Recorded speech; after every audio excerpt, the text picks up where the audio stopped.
अपरिपक्वता होती है। लेकिन बात है, एक छोटा सा ऐड कर दूं, बाकी पार्टियां थोड़ी सतर्क जरूर हो जाएंगी वादे करने से पहले, क्योंकि कल को उनके पे झापड़ पड़ सकता है। एक सीट तो ऐसा नहीं कि पड़ता नहीं रहा, वहां से तो बहुत पहले से पड़ता रहा है। लेकिन अरविंद, ये इस सवाल के साथ आपके पास आती हूँ कि कुछ भी हम कहें कि आज ये क्यों हो रहा है, इतनी उन्होंने उम्मीदें बढ़ा दी, लेकिन एक बात यह है कि बाकी पार्टियों ने तुरंत सीखा। जो पार्टिसिपेटिव डेमोक्रेसी होती है उसको डायरेक्ट डेमोक्रेसी तक ले जाने का क्रेडिट तो हमको अरविंद केजरीवाल को देना पड़ेगा। अब क्यों पूछ पूछ के हर जगह चर्चा करके सब लोग एक दूसरे से, राहुल गांधी, नरेंद्र मोदी जमीन पे जाकर लोगों से पूछ पूछ के सब बातें कर रहे हैं कि कैसा घोषणा पत्र हो, क्या होना चाहिए?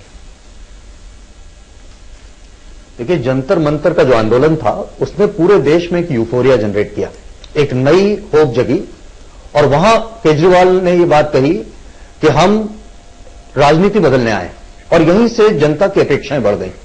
लेकिन अगर वो वाकई राजनीति बदलने आए होते तो उनको ये संज्ञान में होता कि राजनीति आग का दरिया है और तैर के जाना है, और तब जो भी उनके कमिटमेंट्स थे, इर्रेस्पेक्टिव कि उनको उससे गेन्स होते और या नुकसान होता, उससे वो यू टर्न नहीं लेते और इस तरीके की छोटी राजनीति करने की कोशिश नहीं करते, भागते नहीं अपनी जिम्मेदारियों से।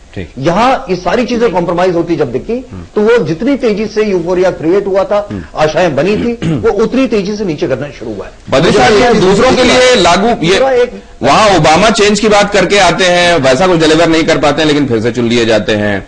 एजेंडा 100 डेज कहा जाता है महंगाई कम करने का, लेकिन यूपीए वैसा नहीं करती है, लेकिन वैसा उतना शिद्दत का गुस्सा नहीं दिखाई देता। आम आदमी पार्टी 49 दिनों में सरकार चली गई, लेकिन यहां झापड़ पड़ने की नौबत आ रही है। क्या इसलिए क्योंकि आपने यहां साथ में मियाद दे दी थी कि हम 15 दिन में ये कर देंगे, हम 20 दिन में ये कर देंगे, हम 1 महीने में ये बदल डालेंगे? क्या इसलिए ये गुस्सा है? बिल्कुल, इन्होंने एक जो कहते हैं ना उत्तेजक एस्पिरेशंस, उत्तेजक जो एक्सपेक्टेशन को बढ़ाया। और ये आप जानते हैं कि उत्तर आधुनिक समय है जिसमें छाया सच से ज्यादा बड़ी दिखाई पड़ती है, और जब छाया टूटती है और सच लोगों को दिखाई पड़ता है, भले ही सच वो पूरी तरह सच ना हो, तो इस तरह का फ्रस्ट्रेशन आना स्वाभाविक है। तो ये जो है एक तरह से कहते हैं ना कि एक कहानी है कि जिसमें एक राजकुमारी से जब भी किसी की शादी होती थी, पहले रात को ही वो मर जाता था, क्योंकि वो नाक निकलता था और काफी आपकी आवाज और विजुअल्स ब्रेक हो रहे हैं, सिग्नल का प्रॉब्लम। असल में ये सवाल मैं इस तरीके से पूछ देता हूं, बहुत संक्षेप में अजय साहब, कि क्या अभी जो लोग ये बातें कर रहे हैं कि आपकी तकदीर और सब कुछ बदल जाएगा, क्या उनके साथ भी ये जोखिम शामिल है, डिलीवरी और डिलीवरी नहीं होने के गैप का ये गुस्सा? नहीं, उनके साथ ये एकदम नहीं है, क्योंकि वो लोग ट्रेडिशनल राजनेता है। ये हम लोग में से एक थे, इसलिए ये गुस्सा लोगों का ज्यादा दिखाई मिल गया जवाब। और अब आज का निष्कर्ष अजय साहब?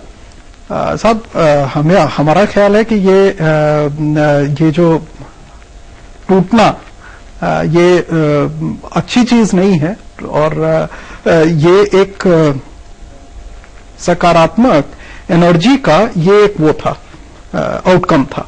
तो अगर वो टूटता है तो हमें लगता है कि वो अच्छा नहीं है। जी, मेरे ख्याल से लोगों के मन में अब भी आपके प्रति एक लॉयल्टी है, लेकिन अगर आप इस तरह की राजनीति करती है कि मनमानी से सब चीज करवा लेंगे, तो फिर ये मेरे ख्याल से आपको थोड़ा अपने आप को बदलना पड़ेगा। लोग जरूर कहेंगे कि आप तो ऐसे ना थे। फैजल, आप क्या कहेंगे?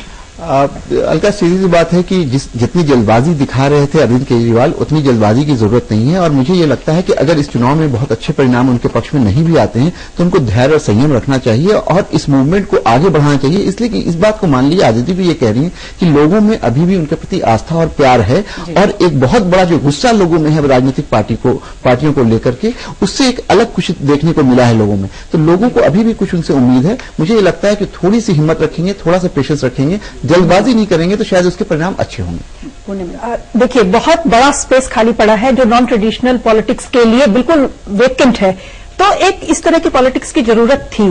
तो जो कर रहे हैं अरविंद केजरीवाल बहुत वेलकम है, उससे दूसरी पार्टियों में खलबली भी मची है, and it's different, I am loving it. Arvind साहब, देखिए, जब आप देश बदलने की कोशिश करते हैं, राजनीति बदलने की कोशिश करते हैं, तो एक शॉर्टकट्स का कोई स्थान नहीं है।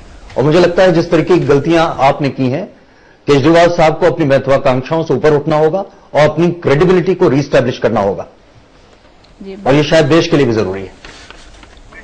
बद्री साहब, देखिए, हाइपर पॉपुलिज्म वो नाग की तरह है जिसके पास जो जाएगा उसको वो काट के खा जाएगा। ये हाइपर पॉपुलिज्म अरविंद केजरीवाल को भी समाप्त करेगा।